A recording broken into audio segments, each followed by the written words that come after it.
ئێستان دیاردەیەکی حەرام لەناو ئێمەدا زۆر بەربڵاو بۆتەوە.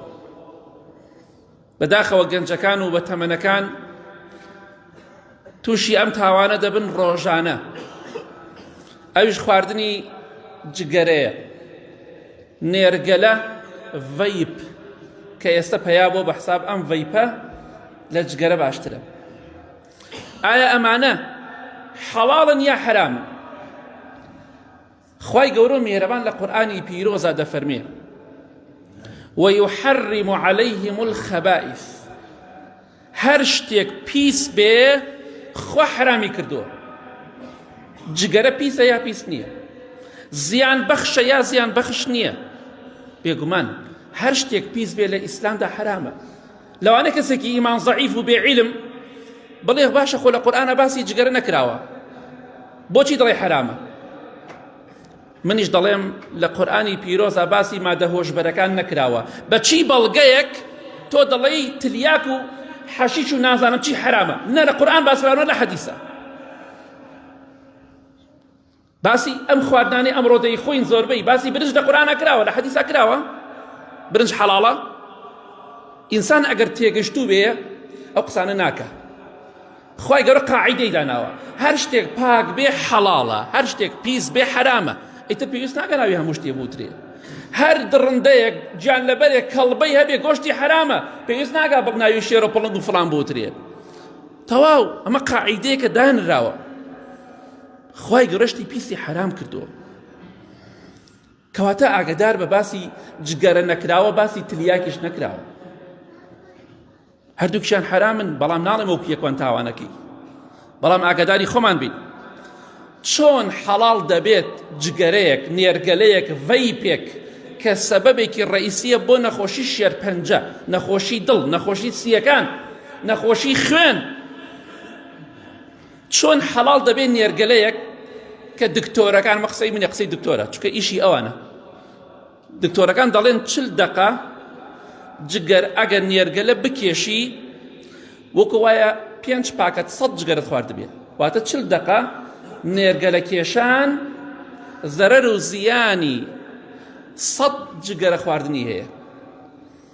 وە کاتێک من چۆن دەڵێم ڤەیپ حەڵاڵە، لە کاتێکە زانکۆیەکی ئەمریکی لە کالیفۆرنیا دەڵێت خواردنی یەک ڤەیپێک، یەک جار ڤەیپ، گەنجەکان دەزانن چییە، لە زەرەر و زیانە مقابلی 20 پاکەت جگەرەیە، واتە 400 جگەرە. کە کاتی گەنجێکی بەڕێز دەڵێ من مۆسەقەفم ئەمە زەرەری کەمترە، یەک ڤەیپێ دەکێشێ وەکو وایە 400 جگەرەی کێشا بێت. ئەمە قسەی دکتۆرەکانی ئەمریکایە، قسەی من نییە. شتێک ئاوا بێت چۆن حەڵاڵە. مامۆسای ئاینی وتی حەڵاڵە، ڕاست ناکات. مامۆسای ئاینی خواردی غەڵەتە، تاوانبار و حرام خۆرە، چونکە خوا هەموو شتێکی پیسی حرام کردووە. کەواتە ئاگادار بە لە خوا بترسە. خوا بۆتی حرام کردووە شتی پیس، ئیتر پێویست ناکە بڵێ مامۆسا فڵان بۆ واکە بۆ ئەی خوات. ئەو کەسەی کە جگەرە دەخۆی، نێرگەلە دەخۆی، ڤەیپ دەکێشیت، تۆ تەنها عەزێتی خەڵکی نادەی، تۆی بەڕێز تەنها عەزێتی خێزانەکەت نادەی، تەنها خەڵکی و خێزانەکەت بێزار ناکەی. چەندەها ژن هەیە، چەندەها ئافرەت هەیە هاوارێت یەڵێ پیاوەکەم کەس ناوێرن نزیکی وکەوێ لە کاتی خەوتنە، بۆنێکی لێ دێ زۆر ناخۆش. ڕاستەکەی توی جگەرە خۆرلانی حەز لەو بۆ نەبێ، بەڵام ئێمە پیتێکەچین، ئێمە حەزان بۆ بۆنە نییە، زۆر ناخۆشە. بەڵکو تۆ عەزێتی مەلایکەکانی خۆش ئەدەی، تۆی جگەرە خۆر و نێرگەلە خۆر و ڤەیپکێش، عەزێتی مەلایکەکانی خوا ئەدەی. چونکە پێغەمبەری خوا صلی الله علیه وسلم فەرمووی هەر کەسێک سیر و پیازی خوارد بانەیە بۆ مزگەوتەکانمان. ئەمە ڕوخسەت نییە لە ماڵەوە پیاز بخۆیت و نەیە بۆ مزگەوت، تاوانباری، بەڵام ئەمە هەڕەشەیە لە تۆ یەکات. بۆچی؟ لەبەر چی؟ لەبەر ئەوەی عەزێتی خەڵکە دەی. سوێن بەخوا جاری وایە لە تەنیشتی جگەرە خۆرێک و نوێژ ئەەکەم یا کەسێکی سیر و پیازی خواردووە حەز ئەەکەم زوو نوێژەکە تەواو بکەم، بەڵام جەماعەتە دەسەڵاتت نییە، ناتوانی هەناسە بدەی بە تەواوەتی. پێغەمبەری خوا فەرمێ صلی الله علیه وسلم لە حەدیثێکی صحیح مسلمدا فإن الملائكة تتأذى مما يتأذى بنو آدم. ئەوەی عەزێتی و ئازاری ئادەمیزاد ئەدا مەلایکەش عەزێتەدا واتە ئەو جگەرەی کە تۆ دەیخۆی ئەو نێرگەلە و ڤەیپەی ئەو سیر و پیازەی کە تۆ دەیخۆی مادەم عەزێتی خەڵکی ئەدا خەڵکی ناڕەحەتەکە مەلایکەش ناڕەحەتەکە کەواتە تۆ هەم خەڵک عەزێتە دەی بە جگەرە خواردنەکەت بۆ بۆنە ناخۆشت هەم مەلایکی خۆش عەزێتە دەی ئایا ئەمەت پێ خۆشە؟ لە کاتێکە سیر و پیاز حەڵاڵە پێغەمبەری خوا دەفەرمێ صلی الله عليه وسلم هاتن بۆ مزگەوت مەی خۆن حەڵاڵە ئەی چی دەڵێ دەربارەی جگەرە خواردنێک نێرگە لە خواردنێک ڤەیپێک کە حەرامە کە پیسە زیان بەخشە کەواتە ئاگدار بە تۆی جگەرە خۆر و نێرگەلەکێش بوویتە مای ئێش و ئازار و عەزێت بۆ خەڵکی بۆ مەلایکەکانی خۆش لەخوا بترسە بگەڕێرەوە لای خوا خەڵکی دەڵێن باشە خەڵکی چۆن شوێنی دەجال دەکەوێت خۆ دەجال لە نێوچاوانی نووسراوە کافر باشە خەڵ بۆ باوەڕی پێدەهێنێ ئێمەش دەڵێن ئەی باشە خەڵکی بۆ جگەرە دەخوا ئەی خەڵکی بۆ نێرگەلە دەکێشێ ئەی خەڵکی بۆ ڤەیپ ئەکێشێ لە کاتێکە لەسەر جگەرە نووسراوە هەومان دەزانین سەبەبی ڕئیسیە بۆ نەخۆشی شێرپەنجە نەخۆشی دڵ سیەکان خوێنەکان بڕۆ سەیری کە بزانە دکتۆرەکان چەند زەرەر و زیانی جگەرە و نێرگەلە بۆ باسەکەن لە کاتێکە نێرگەلە و ڤەیپ چەند قاتۆک باسمان کرد زەرەر و زیانی لە جگەرە زیاتریشە دەی جگەرەکە لە گیرفانتانێ پاکەتەکە فڕەیدەن بەڕاستی ئەمە کارەساتە ئەی کاکە خەڵکی شوێنی دەجال دەکەوێ بێگومان شوێنی دەکەی با نووسرا بێ کافر شتێکی سەیر نییە چونکە ئەمیش نووسراوە تووشی سەرەتان تەکا بەڵام خەڵکە ناگەڕێتەوە لێی نووسراوە زەرەرت پێگەنی ئەتکوژێ هەر لێی ناگەڕێتەوە حسابی بۆ ناکە بە حساب وەڵام من کاکە بە موسەقەفی خۆم وەڵاگە موسەقەفت یەکەشتودا جگەرت نەخوارد چونکە ئینسانە بێ خۆی پارێزێ لە شتێکە زەرەر و زیانی بۆ دنیا و قیامەتی هەیە وەک باسمان کرد لە زانکۆی یوسی دەیفس لە کالیفۆرنیا ئەڵێ یەک ڤەیپێک بکێشە وەک وایە 20 پاکەت جگەرە کێشابێت 400 جگەرە بۆ گەنجەکان مەزیاتر چکۆلانێ بە تەمەنەکان ڤەیپ نەزانن چییە تۆ ڕۆژی 400 جگەرە بکێشی قڕ بەسەرەتە بێ هەر لە گەنجیا چیت بەسەرا بێت زایدەن ئەو هەموو 400 تاوان و گوناهیش ئەی کاکە باسمان کرد 40 دقە نێرگەلە کێشان بەرامبەری 200 جگەرەیە 100 جگەرە عەفو 100 جگەرەیە کە 5 پاکەت دەکات مقابل و بەرامبەری 100 جگەرەیە لە زەرەر و زیاندا کەواتە شتێکی سەیر نییە خەڵکی شوێنی دەجال بکەوێ چونکە سەیر ئەوەش سەیرە بە هەمان شێوە کە دەبینیت ئەزانێت تووشی نەخۆشی و سەرەتانی ئەکا چەند کەس بەهۆی نەخۆشی سەرەتانەوە مرد بەهۆی جگەرەوە بوو سیەکانی ڕەش بووەوە خوێنی تووشی سەرەتان بوو دڵی تووشی سەرەتان بوو بەهۆی ئەم جگەرە پیسە و ئەم نێرگەلە پیسەوە دەبگەڕێرە بۆ لای خوا دەتەقوای خوا بکە لە خوا بترسە زەرەر زیان بە خۆت مەگەیەنە بەداخەوە ڕۆشنبیر و موسەقەف عەشایار و نەخوێنەوار هەمووی خەریک جگەرە خواردنە ئێ باشەوە کابرای نەخوێنەوار زمانی هیچ نازانێ بەس تۆ بە حساب ڕۆشنبیری ئەم هەموو جگەرە و نێرگەلە خواردنە چییە تۆ ڕۆشنبیری ڤەی بۆ ئەخۆی کە لە هەر جوگان خراپترە لە نێرگەلە و جگەرەش خراپترە ئاگاداری خۆین با لە خوا بترسین ئێمە دەمانەوێت ئێوە دڵخۆش و بەختەوەر و تەندروست بن یا ربی خوای لە گوناهەکانمان خۆش بی گوناهی دایک و باوک و مردوەکانمان خۆش بی یا ربی خوای هیدایەتی گەنجەکانمان بدەی پیرەکانمان آخر خێرکەی ئامین ئامین ئامین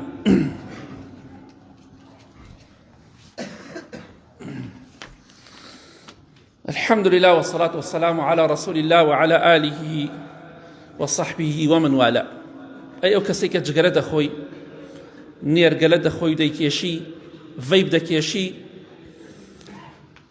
مەوعیدێکت لەگەڵ خوادا هەیە مەوعید و بینینێکی خوات هەیە هەموو کەسێک لە ئێمە لەگەڵ خوادا بینینێکی هەیە بۆیە تەرازووی خراپەکانت قورس مەکە چونکە لە قیامەتە دوو تەرازوو هەیە چاکە و خراپە ئایا جگەرە دەڕاتە تای تەرازووی چاکەکانتەوە یا خراپەکانت بێگومان بەلەوە کە حەرام بوو لە تای تەرازووی خراپەکانی خۆتا دەیبینیت کەواتە باری قیامەتی خۆت ڕۆژانە بە جگەرە زیاتر بخۆی قومێ زیاتر بکێشی زیاتر باری خۆت قورس ئەکەی ئەگەر تۆبە نەکەی وازی لێ نەهێنی و فڕێی نەدەی دڵنیابە لە ڕۆژی قیامەتە جگەرە بە جگەرە قوم بە قوم لە ناو خراپەکانی خۆتای بینیتەوە. کەواتە لەگەڵ خوادا بینینێکت هەیە باری خۆت قورس مەکە،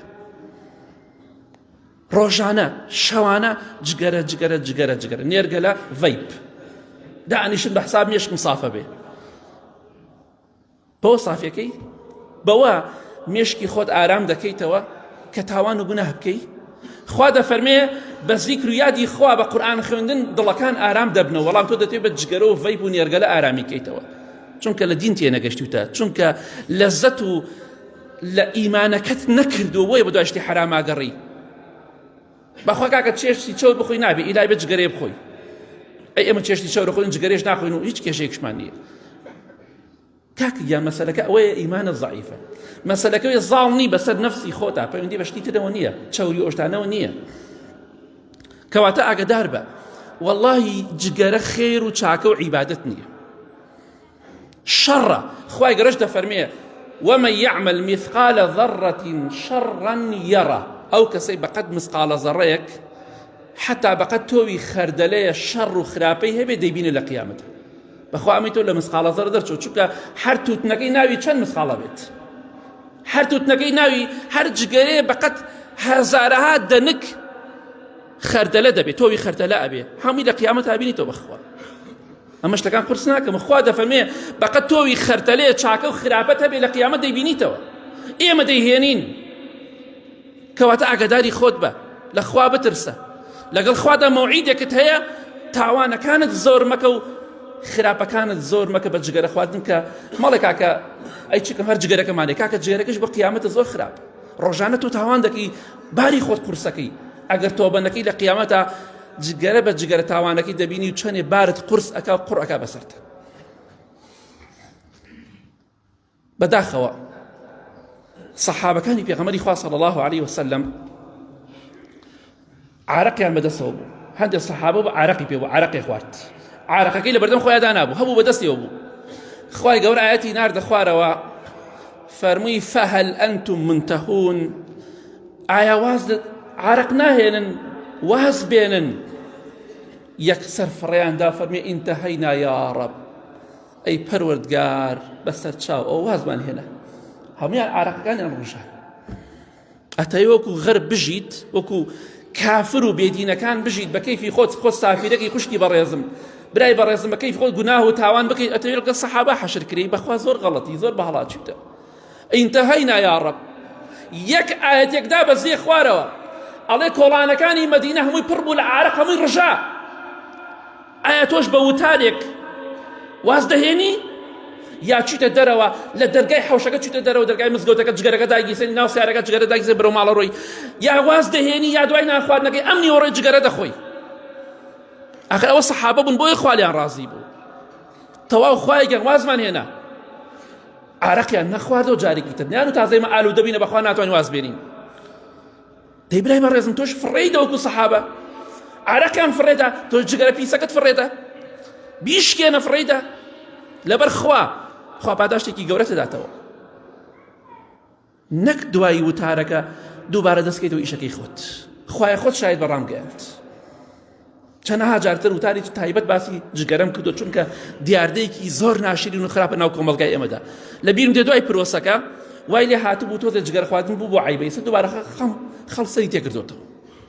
کەواتە با لە خوا بترسین. سەحابەکانی پێغەمبەری خوا صلی الله علیه وسلم وازیان هێنا.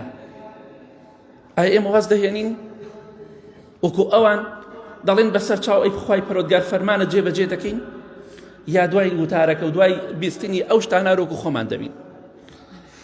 ئیمامی ئیبن شوبرومە ڕەحمەتی خوای لێ بێ دەفەرمێ عەجایبم لە خەڵکی دێ، سەر مسڵماوە لە خەڵکی ئەوە ئێمەین.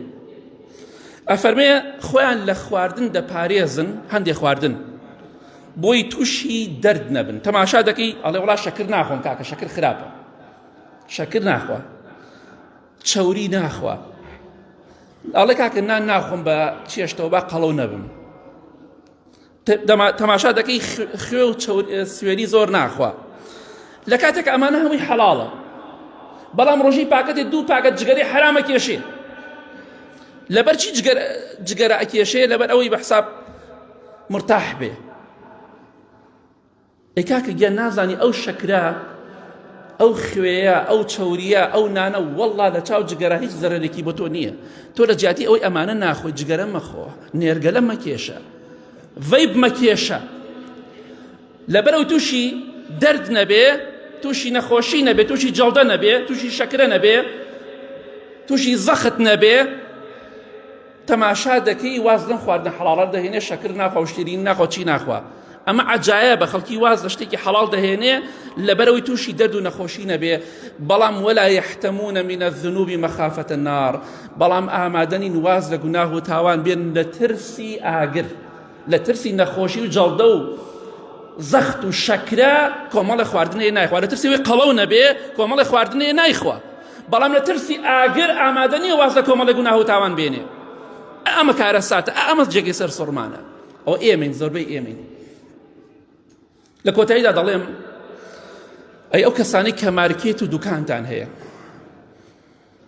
جگەرە دەفرۆشن، نێرگەلە و ئەشیای نێرگەلە دەفرۆشن، ڤەیپ ئەفرۆشن، کارەکەتان حرامە، کارەکەتان حرامە، کەسابەتەکەتان حرامە.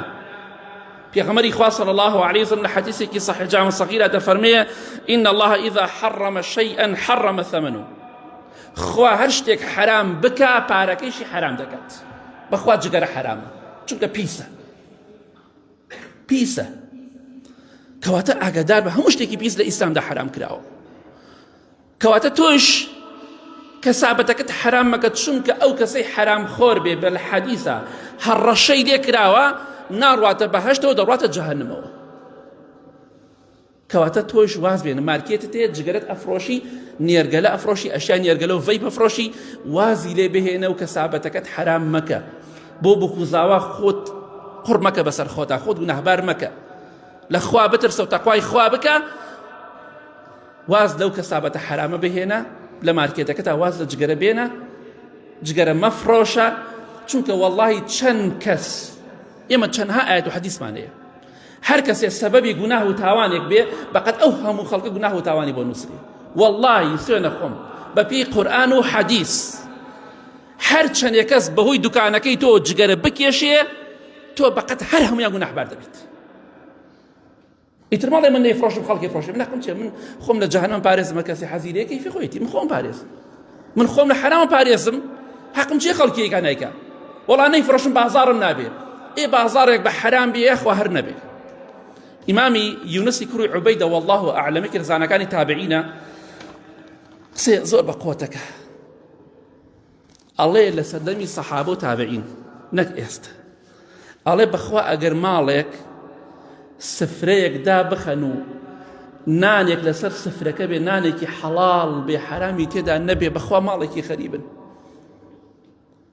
ماڵێک سفرەکەی حەڵاڵ بێ لە سەردەمی سەحابە و تابعینە غەریبن، ئەی قوربە سەرمان ئەمڕۆ ئەبێ چۆن بێت سفرەکانمان. بۆیە خۆت بپارێزە، حرامێک کەمتر بێ بۆ قیامەتت باشترە، ڕۆژانە ئەم حرامە ئەنجام مەدە.